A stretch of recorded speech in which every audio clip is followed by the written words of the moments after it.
शुक्रिया प्रीति। दरअसल विधायक जी के जो बिगड़े बोल हैं उसी की चर्चा देश भर में हो रही है। विधायक जी की जो जुबान है वो फिसल गई और इस कदर फिसली कि अब जदयू के नेताओं को जवाब देते नहीं बन रहा है। दरअसल इसके पीछे वजह है विधायक जी। जब प्रवासी मजदूरों ने सवाल खड़े किए तो विधायक जी को गुस्सा आ गया और गुस्सा इस कदर आया कि जिन शब्दों का उन्होंने इस्तेमाल किया, जिस तरह के तीखे बाण विधायक जी ने बोले, उस बिगड़े बोल पर इन दिनों सियासत भी तेज हो गई है, चर्चाएं खूब हो रही हैं और आज हम अगले आधे घंटे तक इसी मुद्दे पर बात करेंगे और समझने की कोशिश करेंगे कि आखिर विधायक जी को ऐसे बोल क्यों बोलने पड़े। इसके लिए हमारे साथ मेहमानों का पैनल जुड़ा हुआ है। कीर्ति झा आजाद हैं, पूर्व सांसद हैं, कांग्रेस के वरिष्ठ नेता हैं, वो हमारे साथ लाइव जुड़े हुए हैं। उसके अलावा अंजुम आरा हैं, जदयू की प्रवक्ता हैं, सीनियर लीडर हैं, वो भी हमारे साथ इस वक्त लाइव जुड़ रही हैं। आप दोनों का बहुत स्वागत है खबर फास्ट में।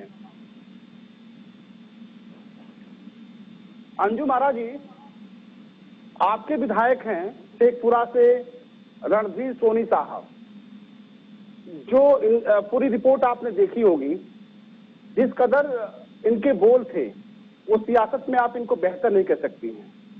आखिर ऐसी नौबत क्यों आ गई और इस तरह के बोल क्यों बोल दिए विधायक जी? देखिए, जो मैंने फुटेज अभी आपके चैनल पे मैंने देखा है, निश्चित रूप से ऐसे शब्दों को कभी भी हमारे पार्टी और हम लोग कभी भी उसको अप्रिशिएट नहीं करते हैं। इस तरह के बोल नहीं हम बोलते हैं।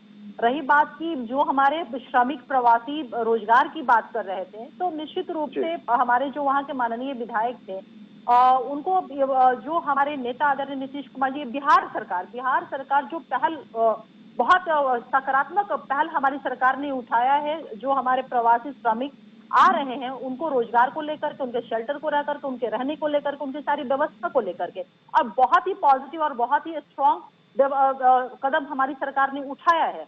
तो निश्चित रूप से हमारे माननीय विधायक जी को ये जो श्रमिक प्रवासी हमारे क्वेश्चन रेज आउट किए थे, उनको कम्युनिकेट करना चाहिए था। जो डेवलपमेंट हुए हैं सरकार जो कर रही है, और हमारी सरकार का ये दायित्व ही नहीं, हमारे नेता आदरणीय नीतीश कुमार जी ने स्पष्ट शब्दों में जो 2-3 दिन से वो क्वारंटीन सेंटर का अवलोकन और निरीक्षण कर रहे हैं, प्रवासी भाइयों से वो जो इंटरेक्ट कर रहे हैं, बात कर रहे हैं कि क्वारंटीन सेंटर में क्या व्यवस्था है, क्या कमियां हैं, इन सारी चीजों को अवलोकन करके फिर उसको सुधार करने के लिए, और बार बार जो वीडियो कॉन्फ्रेंसिंग के थ्रू बात कर रहे हैं, हमारे नेता नीतीश कुमार जी बार बार श्रमिक भाइयों को ये विश्वास दिला रहे हैं कि अब बिहार के बाहर आपको जाने की जरूरत नहीं है, मैं यहीं पे रोजगार दूंगा। तो जहां सरकार की इतनी मजबूत इच्छा शक्ति है अपने प्रवासी श्रमिक भाइयों को यहाँ पे एम्प्लॉयमेंट देने के लिए, और मैं आपको बता दूं इतने शॉर्ट टाइम में 497 योजना स्कीम्स के माध्यम से हमारी सरकार ने 3 लाख से ज्यादा श्रमिक भाइयों को रोजगार से जोड़ने का काम किया, और बाकी अभी काम चल रहे हैं। तो जहां इतना स्ट्रांगली काम हो रहा है, जहां स्ट्रांगली हमारी सरकार का न सिर्फ मतलब दायित्व हमारी सरकार का, ये हमारा संकल्प है, ये हमारा कमिटमेंट है अपने श्रमिक प्रवासी भाइयों से। तो मुझे लगता है कि हम विधायक जी को ये स्ट्रांगली कम्युनिकेट करना चाहिए था, और ऐसे शब्दों के और ऐसे वर्ड्स को तो हम लोग कभी अप्रिशिएट करते भी नहीं हैं। बिल्कुल। अंजुम आरा जी हमारे साथ कीर्ति झा आजाद जी हैं, कांग्रेस के पूर्व सांसद रहे, सीनियर लीडर हैं। कीर्ति झा आजाद साहब, जिस तरह के बयान विधायक जी के आए, कतई राजनीति में, सियासत में ऐसे शब्दों की जरूरत नहीं होती है। कांग्रेस पार्टी इस पूरे मुद्दे को जोर शोर से उठा रही है और ये कह रही है कार्रवाई क्यों नहीं हुई विधायक पे। देखिए, आपने सबसे पहले तो मुझे कहा था कि आप मुझसे 1 to 1 करेंगे। मैं अंजुम जी की बहुत इज्जत करता हूँ, उनको आज ईद मुबारक भी देता हूँ, और शुक्रिया सर।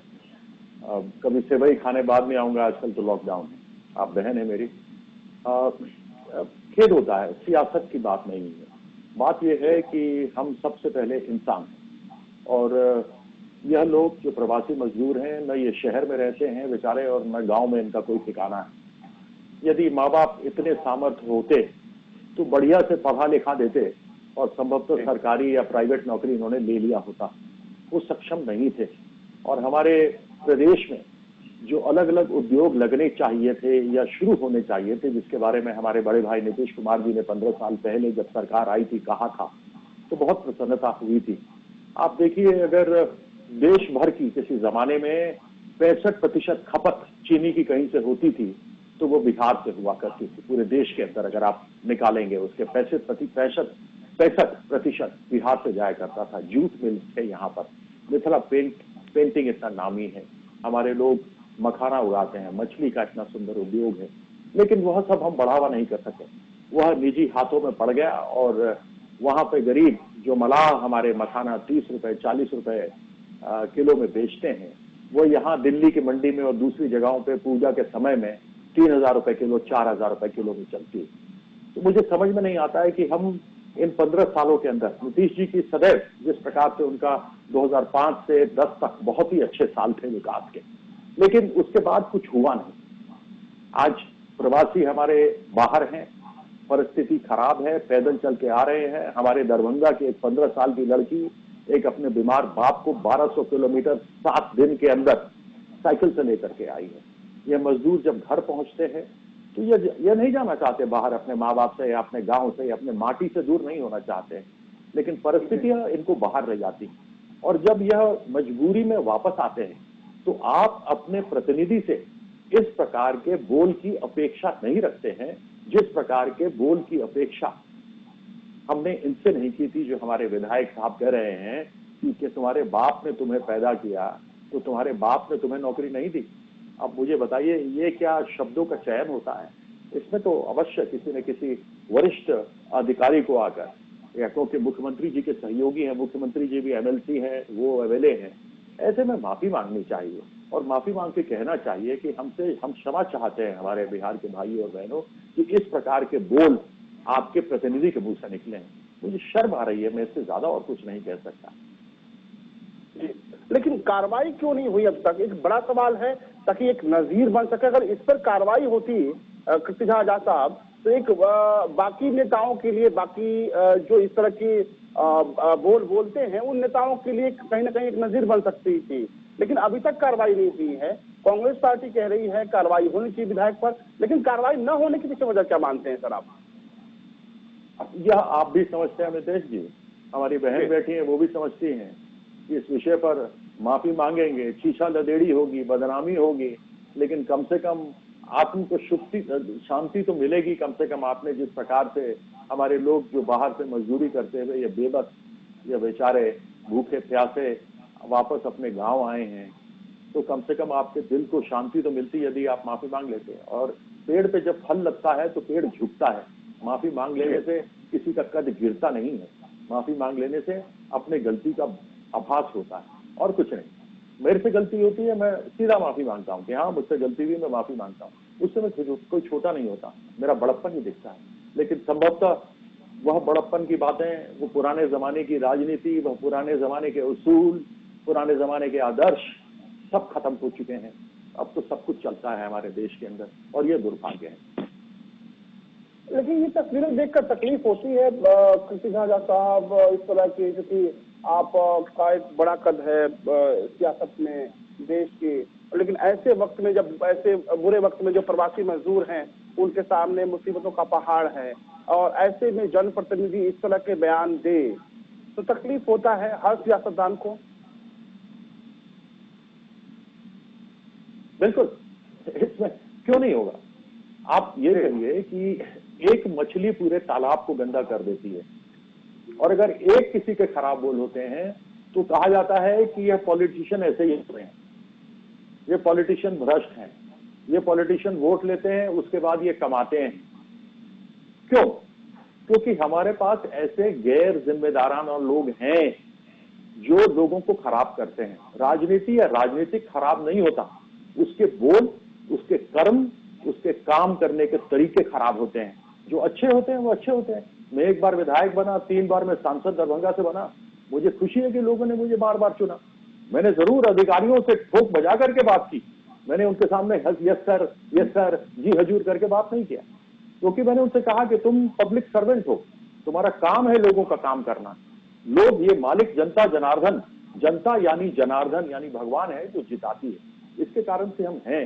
आज अगर देश का निर्माण हुआ है ना, तो इन लोगों के कारण से हुआ है। आज जिस हवाई जहाज को खोल दिया गया है और लोग बड़े खुश हो रहे हैं पैसे वाले कि हवाई जहाज चालू होने वाला है, वो ये नहीं जानते कि इन अरबों की, लाखों करोड़ों स्क्वायर यार्ड फीट की जो ये एयरपोर्ट खड़ी की है ना, वो इन लोगों के खून पसीने से खड़ी की है। जिस सड़क पर आप दिखा रहे हैं खड़े हैं ना विधायक जी, वो सड़क भी मेहनत की भी इसी मजदूर की है। इसके खून पसीने की इज्जत करना सीखो। मैं केवल इतना ही कह सकता हूं। लेकिन संभवतः संवेदनाओं का कोई अब मतलब नहीं रह गया जो सत्ता में रहता है। वो संवेदना से मतलब नहीं है उसको सिर्फ। लेकिन जिस तरह से कृतिजा आजाद साहब, आपने जिस तरह से अंजुम आरा जी को आज इस हमारे साथ इस मंच पर जितना प्यार स्नेह दिया, वाकई में इस तरह का मुझे लगता है कि एक नई परिपाटी फिलहाल सियासत में शुरू करने की जरूरत है। एक दूसरे का आदर सम्मान और मेहनत से कहीं न कहीं, जिस तरह से पिछले दिनों हम देख रहे हैं उत्तर प्रदेश, राजस्थान और तमाम जगहों पर जो सियासत हो रही है, उस सियासत की जरूरत इस वक्त देश में नहीं है। अंजुम आरा साहब सीनियर लीडर हैं, कृतिजा आजाद साहब आपने सुना, आपको उन्होंने मुबारकबाद दी है, हमारी तरफ से भी आपको बहुत मुबारकबाद दी की।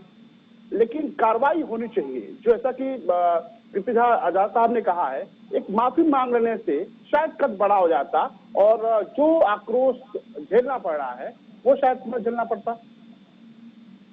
देखिए, एक चीज मैं कहना चाहती हूँ कि बात जेडीयू विधायक, कांग्रेस विधायक और राजद, आप देखेंगे कि ठीक है, आज जेडीयू विधायक के बोल इस तरह से हैं जिसको मैंने कहा कि हम लोग कभी अप्रिशिएट ऐसे शब्दों का नहीं करते और कोई भी नहीं करेगा।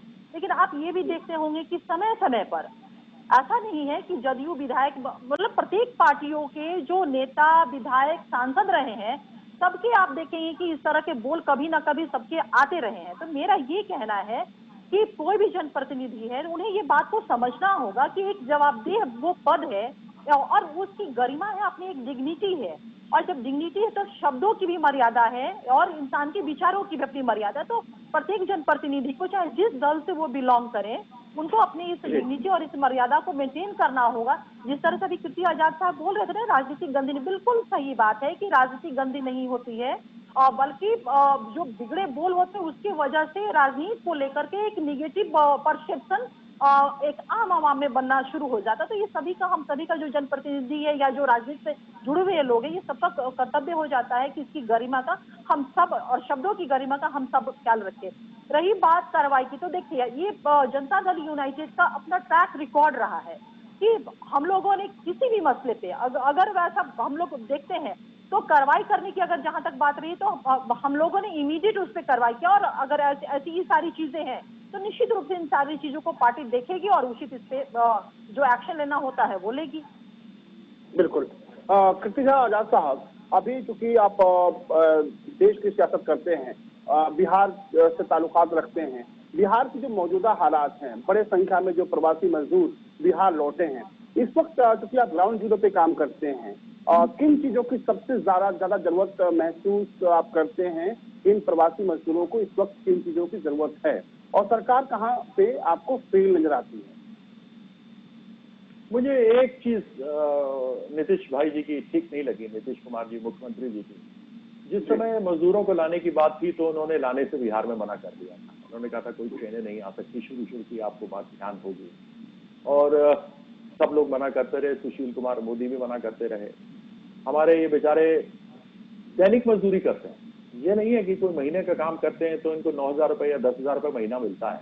उस अगर जो लोग काम करते हैं और जिनको 9,000 10,000 रुपए मिलता है, क्योंकि नौकरियां बिहार में नहीं है, तो यह 3-4 लोग एक साथ मिलकर के किराए के मकान में रहते हैं, अपना खाना खाते हैं, फिर अपने बूढ़े माँ बाप और परिवार को भी पैसा भेजते हैं। ऐसे में इनके पास पैसा नहीं होता है, लेकिन फिर भी थोड़ा बहुत जमा कर लेते हैं। लेकिन इनसे अधिकांश लोग वो हैं जो पॉलिथीन में, आप देखें ना, पन्नी वाले टेंट में बना करके वह रहते हैं। इनके पास आधार कार्ड नहीं है, इनके पास परिचय पत्र नहीं है। सुबह 5 बजे निकलते हैं, 10 बजे रात को वापस आते हैं। इनको 200 रुपए 250 रुपए मिलता है। ये उसी में जीना जीते हैं, उसी में मरते हैं, उसी में खाते हैं, उसी में अपने बच्चों को खिलाते हैं, पत्नी को खिलाते हैं। इनको जब वापस आना था, इनके पास किसी के पास पैसा ही नहीं था। और संवेदना जो होनी चाहिए थी वो संवेदना नहीं थी। जहां इनको रास्ते में पानी रोटी मिलना चाहिए था, रोटियों की जगह इनको लाठियां मिली। इन्होंने मार खाई, पैर इनके फोका पड़ गया। इन लोगों को आपने देखा होगा कि मजदूरों, गर्भवती महिलाओं ने बच्चे को जन्म दिया, अस्पताल में छोड़ा, चल दी। कुछ महिलाएं तो एक्सीडेंट में मर गई, छोटा छोटा बच्चा मां की छाती पे बिलखता हुआ रो रहा है, मां को जगा रहा है। ये वीडियो मैंने आपके यहाँ भी देखा है। और यह सब चीज देखने के बाद किसी का दिल न पसीजे और वह अपने राज्य में लोगों को, अपने ही लोगों को अपने घर में ना आने दे, इससे बढ़कर के दुखद बात क्या हो सकती है। और सबसे खेद की बात यह होती है कि बड़े महलों में और घरों में रहने वाले लोग जब ये कहते हैं कि हमारे पैसे टैक्स से ये इनको मत पैसे दो, मुझे खेद होता है कि जो लोग करोड़ों रुपया खर्च करके बच्चों को विदेशों में पढ़ाकर अपने बच्चों को हवाई जहाज से यहाँ ला सकते हैं, उनकी चेकिंग नहीं कराते, वह घर में आते हैं। उनके हैं हमारे यहाँ पुरवैये बिहारी जो काम करते हैं, वह लोग उनसे संक्रमित होते हैं क्योंकि उनके सिक्योरिटी गार्ड है तो कौन है वो? पुरवैया बिहारी मिथिला का आदमी है। उनके यहाँ जो खाना बनाता है वो कौन है? वो हमारे तरफ का आदमी है। उनका ड्राइवर कौन है? वो हमारे तरफ का आदमी है। उनके यहाँ सफाई कर्मचारी कौन है? तो वो हमारे बिहार का आदमी है। वह बेचारा उनसे लेता है बीमारी और जब वापस घर जाता है तो उसके घर में और आसपास में लोगों को होता है। और जब यह लोग उनके ऊपर इल्जाम लगाते हैं तो मुझे शर्म आती है, ऐसे लोगों से घृणा होती है कि तुम इस प्रकार की बातें करते हो, तुम मदद नहीं कर सकते। आज जिस घर में तुम बैठे हो उस घर को किसने बनाया? तुमने तो नहीं ईंट से ईंट लगाई है, उस पर तो खून पसीना मेरे ही इंसान का लगा है, मेरे बिहार के लोगों का लगा है, और तुम इस प्रकार की बातें करते हो, संवेदना नहीं रखते हो। और जब मेरा मुख्यमंत्री, जिसको मैं इतनी इज्जत करता हूं, बड़ा भाई मानता हूं, एक ईमानदार आदमी है, वो जब इस प्रकार से करते हैं तो ऐसा लगता है कि कोई मेरे पीठ में छुरा भोंक रहा है। यह जो एहसास है ना, वो एहसास लोगों के दिल और दिमाग में चढ़ चुका है। और आप देखिएगा इस बार क्या होगा, बहुत बुरा होगा इस सत्ताधारी पार्टी के लिए। अंजुम आरा साहब, क्योंकि आप सत्ता में बैठती हैं और कीर्ति आजाद साहब ने जो बातें कही वो दिल से कही, क्योंकि मैं उनको बहुत अच्छे तरीके से समझता हूँ। बहुत कई बार उनको कवर करने का मुझे मौका मिला है। मैं उनकी तकलीफें इलेक्शन के अलावा अगर कभी भी तमाम जगहों पे मैंने उनको कवर किया है, जब कभी गरीबों को, तकलीफों को अगर वो देखते हैं तो उनकी आंखें नम हो जाती हैं। और आज वो दिल से बोल रहे हैं। थोड़ा सा आपको सरकारों को बेहतर करना होगा और ये वक्त नाजुक दौर है। देखिए बिल्कुल जिस तरह से जनाब कीर्ति आजाद साहब बोल रहे हैं, निश्चित रूप से बहुत ही भावुक शब्दों का इस्तेमाल कर रहे हैं और हर जनाब नहीं हो जी, अजय ठीक है भाई कीर्ति आजाद साहब जी, ठीक है, इट्स ओके। लेकिन एक चीज मैं कहना चाहती हूँ अपने भाई को कि आज बिहार की ये स्थिति क्यों हुई है। 55 वर्षों तक कांग्रेस का शासन, 15 वर्षों तक राष्ट्रीय जनता दल का शासन, और जहां तक बेरोजगारी और पलायन का सवाल है तो इस बिंदु पे कांग्रेस और राष्ट्रीय जनता दल को नैतिक जवाबदेही, जिम्मेदारी इस बात को लेनी चाहिए थी।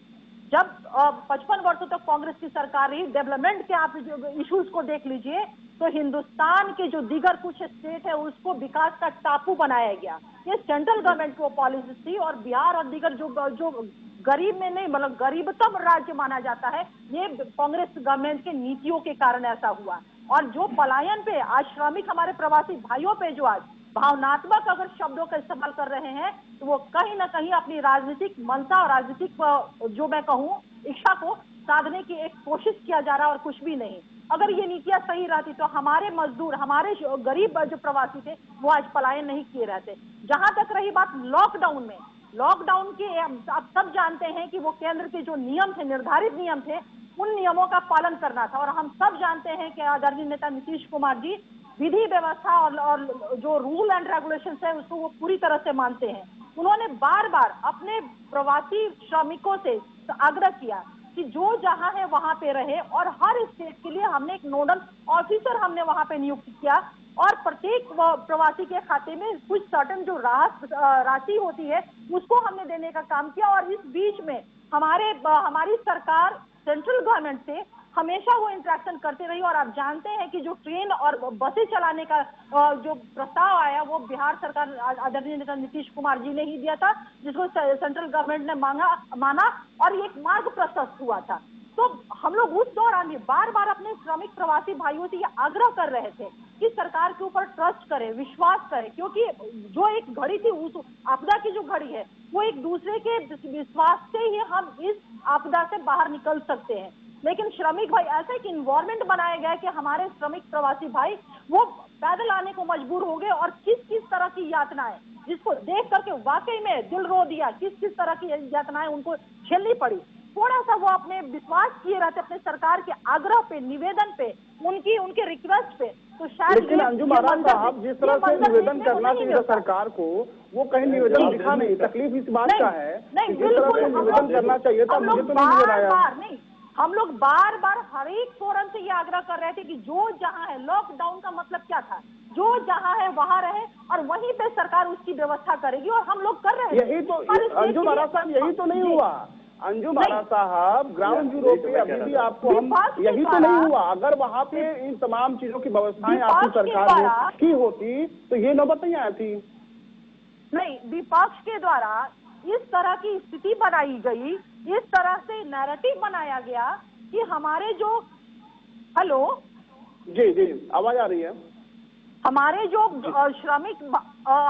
श्रमिक भाई थे, प्रवासी श्रमिक भाई, हेलो जी जी जी आवाज आ रही है, बोलिए बोलिए। हेलो जी आवाज आ रही है आपकी। चलिए, आपसे कुछ तकनीकी वजह से संपर्क नहीं हो पा रहा अंजुम आरा साहब। कीर्ति झा आज आपके पास चलेंगे। देखिए, इन्होंने 3-4 चीजें कही अमितेश जी। इन्होंने कहा कि प्रवासियों को रहना चाहिए था, ठीक है, मैं आपकी बात मान गया, लेकिन आज आ गए वापस, तो क्या इनके एमएलए को इस तरीके से बात करना चाहिए था कि तुम्हारे बाप ने तुम्हें पैदा किया था, तुम्हें नौकरी नहीं दी? अभी आज की ये बात है। दूसरा, मुझसे कहती है कि 55 सालों में बिहार में क्या किया कांग्रेस ने। जितनी इंडस्ट्रियां थी ना, मैंने आपको बताया, डालमिया नगर जैसी जगह खड़ी हुई, वहां पे टाटा जैसी बड़ी कंपनी ने आकर के टाटा नगर वहां बनाया जमशेदपुर में। वो समय बिहार का ही भाग हुआ करता था। आपकी चीनी मिलों का बताया, शुगर मिल का बताया, हिंदुस्तान फैक्ट्री की बात बताई, एक से एक बड़े थे। और अच्छा चलिए, अगर मैं आपकी बात मान लूं कि 55 सालों के अंदर बिहार के अंदर कुछ नहीं किया। आप तो 15 साल से हैं, आपने भी तो वादे किए थे। क्या सड़क बना देने से विकास हो जाता है? क्या स्कूल बना देने से, अस्पताल बना देने से विकास हो जाता है? अगर स्कूल है तो स्कूल में शिक्षक नहीं है, शिक्षक है तो वो भी एक है और वो भी मिड डे मील बनाता है।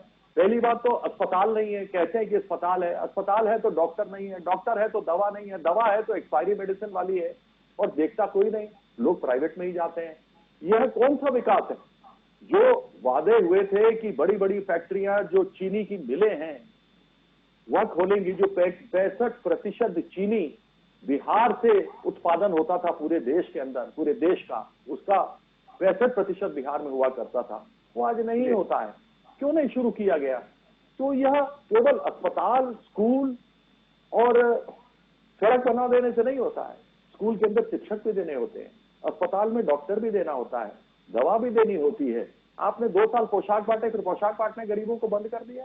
पैसा जाता कहां है किसी को मालूम नहीं। कैसे कैसे बड़े बड़े वादे आपने किए, वो वादे सारे खत्म हो गए। कम से कम हमारे समय में लोगों के बीच में लड़ाई तो नहीं हुआ करती थी, धर्म संप्रदाय को लड़ाया तो नहीं जाता था, ऊंच नीच का विच्छेद तो नहीं था। लेकिन जिस प्रकार से घृणित भाव से आपने देश को तोड़ा है, क्या हिंदू मुसलमान करने से, पाकिस्तान करने से, कश्मीर करने से, करो ना यार, पाकिस्तान से समस्या खत्म कर दो एक बार में यार। क्यों बिना मतलब के हम लोग को रोज के रोज पाकिस्तान का डर देते हो? इतनी सी जगह है जिस पाकिस्तान की जीडीपी दिल्ली से कम हो, दिल्ली जैसे छोटे राज्य से, जो दरभंगा से भी छोटा है, वह उसके बारे में बार बार बोलते रहते हो। इससे नहीं, इससे रोटी नहीं मिलेगी। और यदि हाँ इससे रोटी मिलती हो, नौकरी मिलती हो, तो जरूर करो, हम भी तुम्हारे साथ हिंदू मुसलमान करेंगे, हम भी तुम्हारे साथ पाकिस्तान का रोज जप करेंगे, हनुमान चालीसा छोड़ देंगे, लेकिन नौकरी तो दे दो, लोगों को पेट तो भर दो, ये सब चीज तो करो ना। क्यों ऐसे इस तरीके से करके देश को बर्बाद करने में लगे हुए हो? हिटलर ने भी यही करने की कोशिश की थी, उसको जाना पड़ा। मुझसे नफरत करो, देश से मत करो। अरे भाई, आपसे नफरत क्यों करें हम? हमें नहीं करना आपसे नफरत। आप हमारे देश के सदर हैं, आप हमारे देश के प्रधानमंत्री हैं, हम आपसे अपेक्षा रखते हैं, आपके हर अच्छे कदम का हम समर्थन करते हैं। लेकिन पूछना चाहते हैं, आज कोरोना की लड़ाई हो रही है। जब कोरोना के यह लोग बाहर से, विदेशों से आ रहे थे, जब हमारे हवाई जहाज आ रहे थे, वुहान जल रहा था, अमेरिका में पकड़ पड़ रही थी, इटली में पकड़ पड़ रही थी और हवाई जहाज से लोग आ रहे थे, तो क्या हम Delhi airport, Mumbai airport, Bangalore airport, Kerala के एयरपोर्ट, कोचिन एयरपोर्ट के बाहर होटल लेकर क्वारंटाइन सेंटर्स बना करके 3-3 हजार रुपए उनसे ले लेते, 3-3 हजार आप दे देते, खत्म होती कहानी। 14 दिन तक बिल्कुल इस प्रकार की महामारी नहीं होती। आपने बंद करके लॉकडाउन का क्या मतलब होता है? लॉकडाउन का मतलब होता है कि जो बीमारी बढ़ती चली जा रही है वो लॉकडाउन होने के कारण से बराबर हो जाती है, फ्लैट हो जाती है, बढ़ती नहीं है। लेकिन हमारा ही एकमात्र देश है पूरे विश्व भर में जहां की रोज इतनी बीमारियां बढ़ती चली जा रही है। इसके लिए जिम्मेवार गरीब मजदूर है? इसके लिए जिम्मेवार क्या हिंदुस्तान के रहने वाले लोग हैं? इसके बारे में कोई सोचेगा क्या? बहुत आसान होता है कुछ भी कहना और कुछ भी बोलना। मैं तो दिल से बात करता हूं। हम लोग भी अपनी तरफ से रोज 60, 70, 100 लोग जो होते हैं अपनी जेब में जो सामर्थ्य है, हमारे यहाँ पर हमारी पत्नी है, हमारा बेटा है, हमारी बहू है, हम लोग गाड़ी से जाते हैं और लोग को देते हैं, सामान दे रहे हैं, जो हमारे सामर्थ्य में वो करते हैं। जी, मैं वो तस्वीरें हमारे पास आ भी रही हैं कि जिस तरह से आप दिन रात एक किए हुए हैं पूरे परिवार के साथ, वो तस्वीरें गौरवान्वित महसूस करने वाली होती है कि आप पार्टी लाइन से हटकर जो कुछ भी कर रहे हैं उसको लेकर हम दिल से सलाम करते हैं।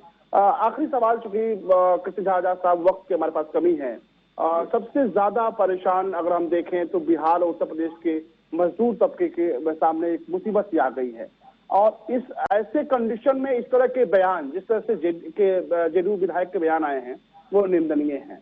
अभी आप चूंकि ग्राउंड जीरो पे काम करते हैं, लोगों से मिलना जुलना आपका हर रोज होता है, हर रोज आप जरूरतमंदों की मदद कर रहे हैं, अभी आपको क्या लगता है कि सरकार को सबसे ज्यादा किन चीजों पर फोकस करना चाहिए? सबसे पहला फोकस है जो हमारे लोग बाहर चले गए थे, जो वापस आए हैं, उनको क्वारंटीन की जो व्यवस्था इन्होंने की है उसके वीडियो देखेंगे, आपके यहां भी देखे हैं। लोग लड़ रहे हैं, खाना नहीं मिल रहा, सोशल डिस्टेंसिंग जो होनी चाहिए वो नहीं हो रही, वहां कम से कम खाने की व्यवस्था हो। ये चिलचिलाती गर्मी में धूप जो पड़ रहा है, जो रौदा इतना जबरदस्त है, कम से कम उनके रहने की बढ़िया सी व्यवस्था हो। कम से कम आप चिड़िया खाने में चले जाइए तो वहां भी जानवरों को ठंडा करने के लिए चलाए जाते हैं। ये तो हमारे इंसान है जिन्होंने चिड़िया घर बनाए हैं, जिन्होंने सड़कें बनाई हैं, जिन्होंने इमारतें खड़ी की हैं, जिस स्टूडियो में आप बैठे हैं, जिस घर में मैं बैठा हूं, यह भी इनके खून पसीने से ही बना है। कम से कम इनकी इज्जत करनी चाहिए। यह भी भगवान के इंसान हैं और इनको भी उतना ही हक है जितना हमारा है। अगर नरेंद्र मोदी जी, नीतीश कुमार जी और मैं एक वोट देने के हकदार हैं या एक वोट देने के हकदार हैं, तो हम भी एक ही वोट देने के हकदार हैं, दो नहीं है अमितेश जी। इसलिए आवश्यक है कि हम इनकी इज्जत करें, इनको सुख सुविधा अच्छी तरीके से दें। जिस गांव में जा रहे हैं उसके बाहर प्रशासन 200-300 आदमियों की रहने की व्यवस्था इनके घर के बाहर ही, इनके गांव के बाहर ही कर सकती है। इतना कोई कठिन नहीं है, मैंने देखा है, क्योंकि मैंने खुद जब अपने एनजीओ के माध्यम से इन सब जगहों पे काम किया था, तो ये करना कठिन नहीं है। सिर्फ काम करने की मन में प्रबल इच्छा होनी चाहिए और जिसकी प्रबल इच्छा होती है वो काम कर सकता है। चलिए, बहुत शुक्रिया कीर्ति आजाद साहब, आपने अपना कीमती वक्त दिया और इसी तरह उम्मीद करेंगे हम आप गरीबों की मदद करते रहें, जरूरतमंदों की मदद करते रहें। और फिलहाल आपका भी बहुत शुक्रिया अंजुम आरा साहब, जेडीयू की प्रवक्ता, आप जुड़ी हमसे, अपनी पक्ष रखा सरकारी तौर पर। और जो तस्वीरें हम देख रहे हैं, जेडीयू विधायक ने जिस तरह से शब्दों का इस्तेमाल किया, कतई उसे आप सियासत में बेहतर नहीं कर सकते हैं। ऐसे शब्दों की फिलहाल के वक्त में जरूरत नहीं है। आज जरूरत है उन पीड़ित, उन मजबूरों की मदद करने की, वो भी खुले दिल से।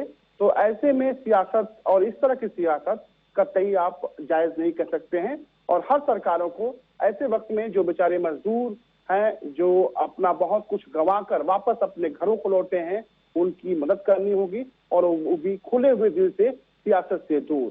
देश और दुनिया की ताजा तरीन खबरों को देखने के लिए आप खबर फास्ट के साथ बने रहिए। फिलहाल मेरे साथ इतना ही, नमस्कार। बाबू जी तुमको पैदा किए, रोजगार दिए,